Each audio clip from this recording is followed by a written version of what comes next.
about an upcoming fair. First, you have some time to look at questions 1 to 4.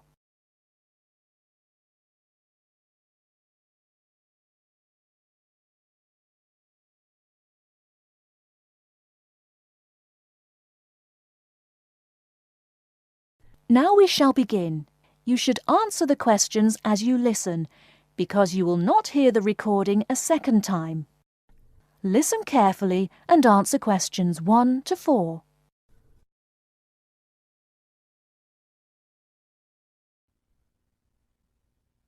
Good afternoon and welcome to City Hour, the radio show that brings you all the latest information about events in and around our city. Today we have with us Cynthia Smith, who is heading up this year's City Fair.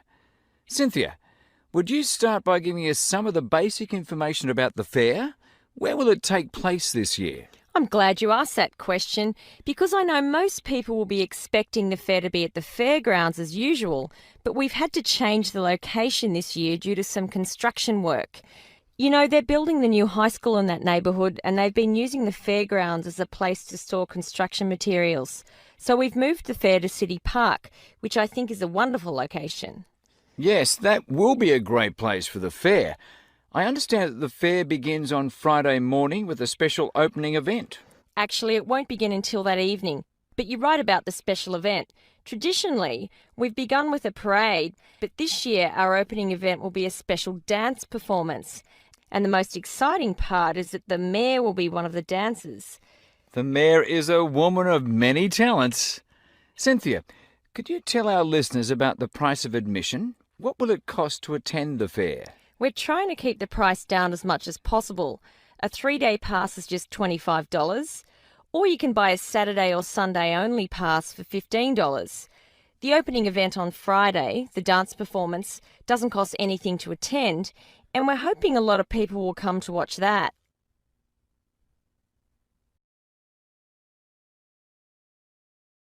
Before you hear the rest of the conversation, you have some time to look at questions 5 to 10.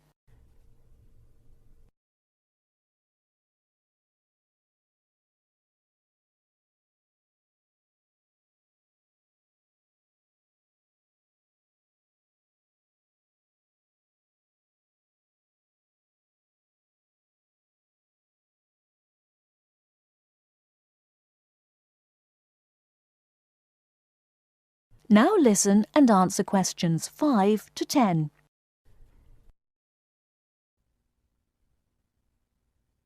Could you tell us about some of the events planned for Saturday and Sunday, the main days of the fair? We have a lot of exciting things planned. There are a number of events especially for children, including a clown show on Saturday afternoon. On Saturday evening, we've got an event that can be enjoyed by the whole family, a concert by the lake. I'm sure that will be a popular event. Is there anything special planned for Sunday? Yes, a really fun event, and we hope a lot of people will participate. There'll be a singing contest in the afternoon. It's open to everyone at no charge.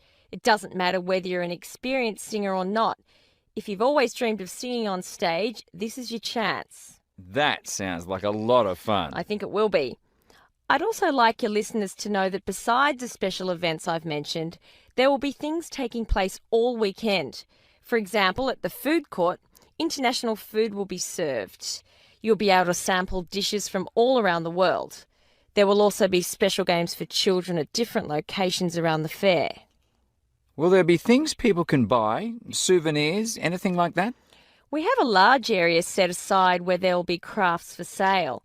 This will be an opportunity to buy many lovely handmade things and to get to know some of our local artists and craftspeople as well. It sounds like there will be a lot of fun for everyone at this year's fair. Thank you for sharing the information with us, Cynthia. Thank you for inviting me.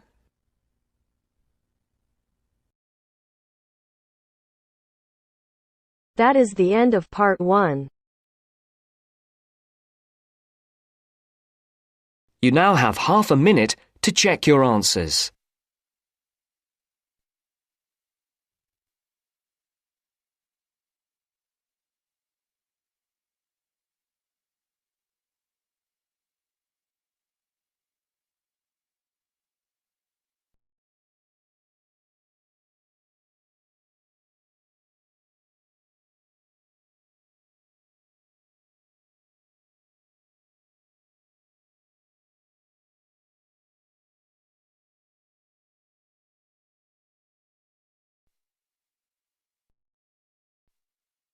Now turns to part 2. Part 2. You will hear a lecturer discussing the possibility of creating nuclear fusion. First, you have some time to look at questions 11 to 15.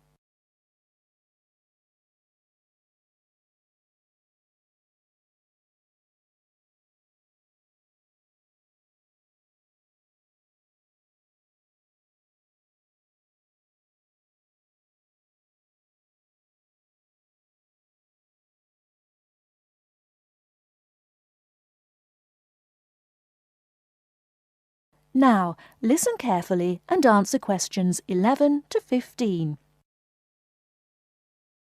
We look at the sun, a huge ball streaming out essentially limitless energy into space, and we think about how we need that energy here on Earth. Our oil reserves are running out, coal burning causes much pollution, and nuclear energy has many dangers.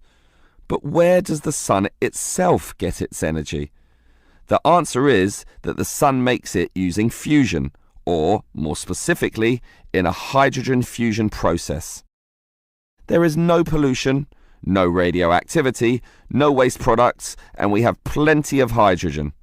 So, hydrogen fusion seems the perfect answer to our energy needs, and scientists have long attempted to achieve it here on Earth. So what happens during this process? The first step is to make two light atomic particles approach. In the case of our sun, these are hydrogen particles, the lightest and also the easiest to deal with. However, the problem is that the nuclei of atoms have electric fields, and fusion between these particles is opposed by their similar electric charge. They most naturally repel each other, and the nuclei of all elements are exactly the same in this respect. Thus, in order to overcome this repulsion and force them together, in the second step, the particles are heated. The trouble is, you need a lot of heat, incredible temperatures of the sort only seen on the surface of the sun. This is many millions of degrees, far higher than the melting point of any known material. Still, the concept is simple. The hot, wildly moving particles, which are now called plasma, will crash into each other, resulting in the third step, the fusion into helium, which releases energy and begins a self-sustained process.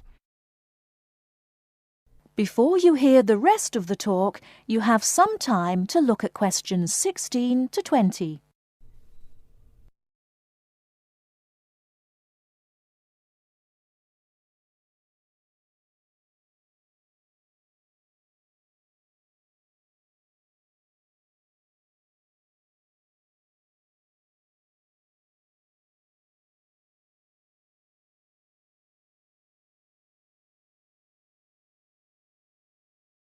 Now listen and answer questions 16 to 20. So, we know how fusion works. Thus, the big question is, can we create it here on Earth? We actually have the technology to superheat hydrogen into plasma, but no container on Earth can deal with those temperatures. Thus, we need to confine this superheated material so that it doesn't touch anything. For that, we need a special reactor, and most research has focused on an apparatus known as a tokamak system. That's Tokamak, an acronym from some Russian words meaning toroidal chamber with magnetic field. It's an apt name, since a very powerful magnetic field is used to confine and suspend the superhot plasma in the air so that it doesn't touch anything. This is possible only because this plasma has an electric charge, which interacts with the magnetic field. Of course, the walls of the fusion vessel will still get hot, very hot, and to avoid being melted, they must be cooled with a cryogenic system to intensely low temperatures. But now we are faced with the second problem. If we are to draw power from this system, the reaction must be continuous and controllable. However, when fusion begins, the plasma becomes unstable, and at these temperatures, that is a very serious situation. If we lose control, a disaster could result. Despite the obstacles, in 2010, a European device managed some success, but needed far more power to generate the fusion reaction than that produced from the fusion itself. Obviously then, it was not useful as a power source. More to the point, this system could only sustain a fusion reaction for a fraction of a second, yet, to self-sustain, the fusion needs to run for at least 10 seconds. And the future looks bleak. Unfortunately, most scientists predict that many decades will have to pass before fusion power can become a practical reality. That is the end of part 2. You now have half a minute to check your answers.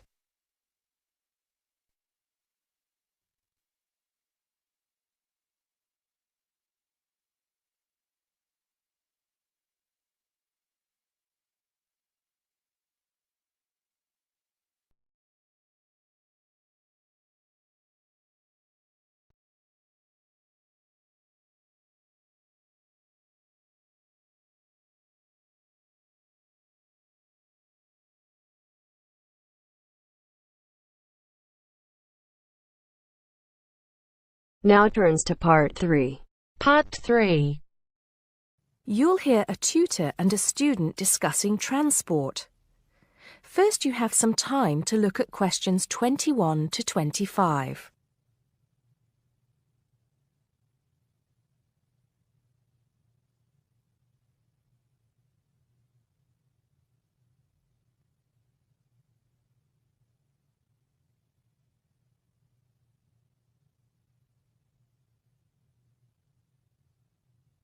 Now listen carefully and answer questions 21 to 25. Come in, John, come in. How's the paper going? Morning, Mr. Taylor. Pretty well, actually. Good, good. It's not all about bicycles, is it? I know you've got a thing about bicycles. Yes, but that's just... There are other ways to get around town, you know. Yes, I know, and I think I've researched pretty well all of them. Right then. So your paper's about urban transport in London, eh? Not just London, but that is going to be the focus. I've also looked at urban transport systems in cities around the world. Madrid, Beijing, Mexico City, Amsterdam, Paris, other countries too. You have been busy, haven't you? What's the purpose of your study? Well, two things really. I want to see if there are more efficient ways of organizing urban transport systems while cutting down on traffic congestion, and of course pollution, and to find ways of encouraging people to use public transport instead of their cars. Let's start with that then, with cars. I think you'll have a hard time thinking of ways to persuade people to swap their cars for a crowded bus or underground train. They're convenient, comfortable, faster, and sometimes they're a status symbol too. Okay, I agree that cars will probably always be the most popular means of transport, but there are ways to cut down the number of people who bring their cars into the city. It's a problem that affects every big city, and several methods have been tried. I know, as I've found to my cost. When I go into London, which I do 2 or 3 times a week, I have to pay £5 to get into the city centre. Has your research thrown up any more places where they do this? Oh, yes. Apart from London, there's Oslo, Stockholm, Singapore. Now, there, in Singapore, they've got it really organized. They've imposed a tax on all roads leading into the city center, and they have electronic sensors that identify each car, and then debit a credit card belonging to the owner. Before you hear the rest of the conversation, you have some time to look at questions 26 to 30.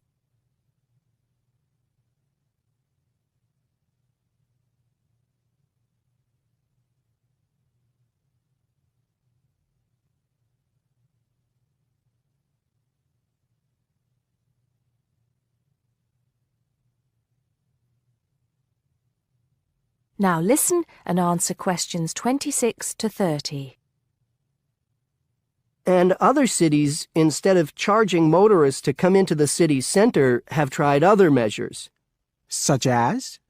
Well, in Athens, cars are only allowed to go into the city center on alternate days, depending on their license plate number.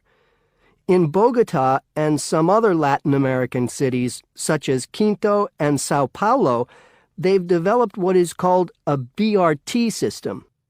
A what? A BRT system, a bus rapid transit system.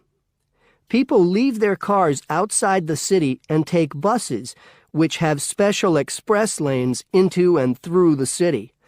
It's been so successful that they're trying it out in Mexico City, Beijing, Seoul, and Taipei.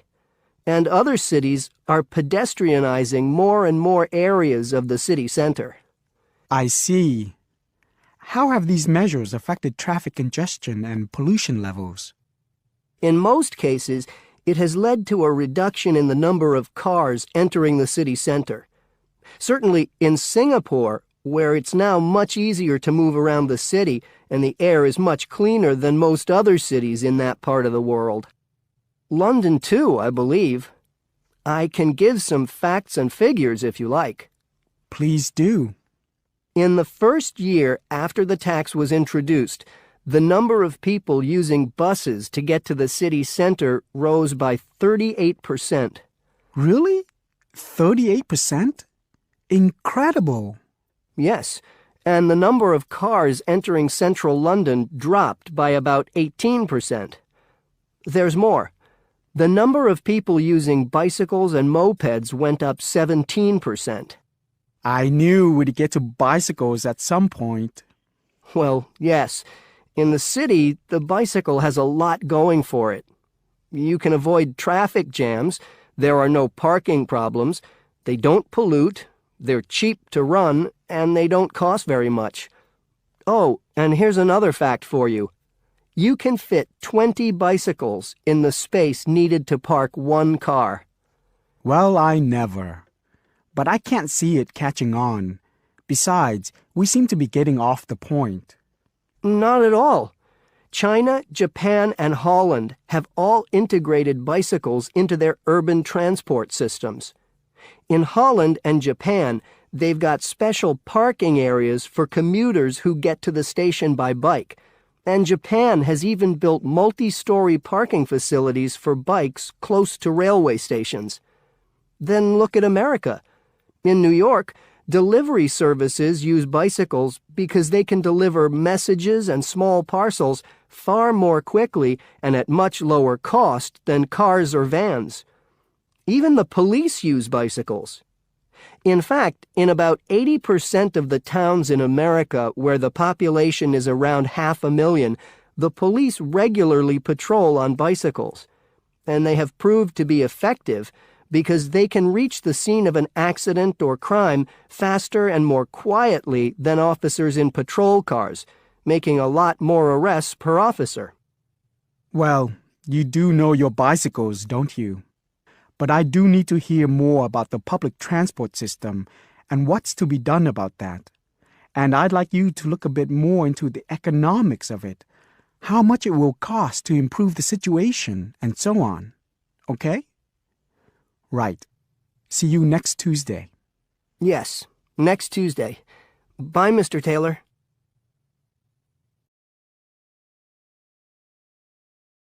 That is the end of part 3. You now have half a minute to check your answers.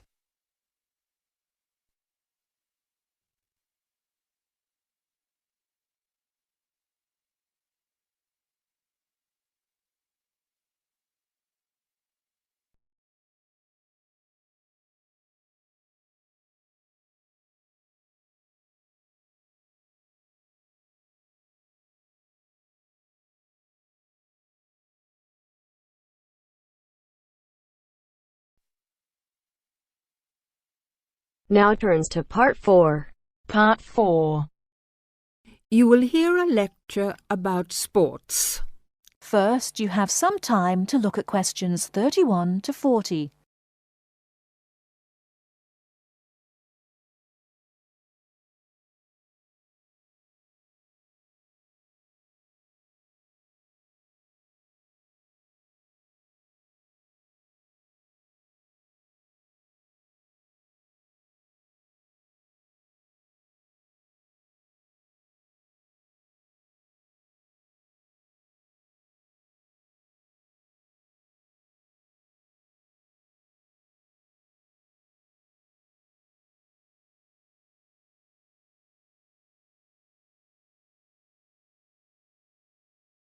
Now listen carefully and answer questions 31 to 40. Not all people like to work, but everyone likes to play.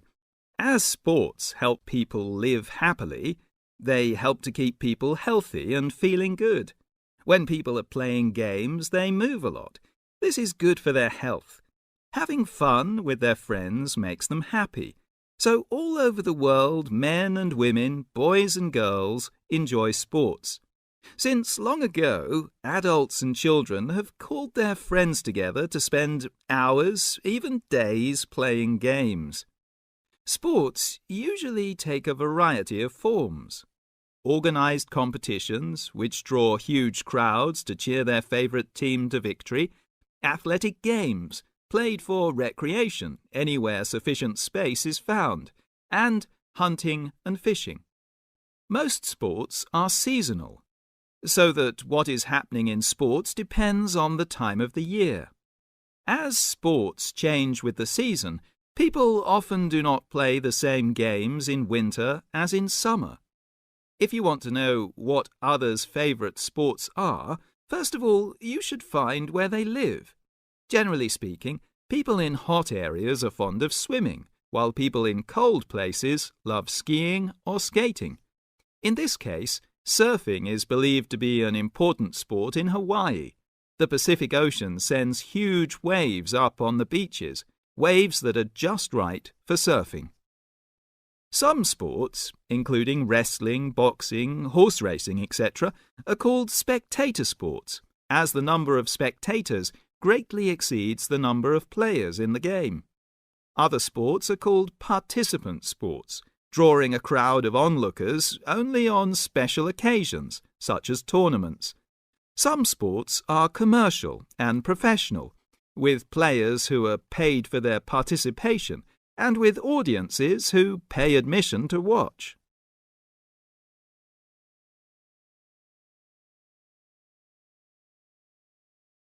That is the end of part 4. You now have half a minute to check your answers. Hey!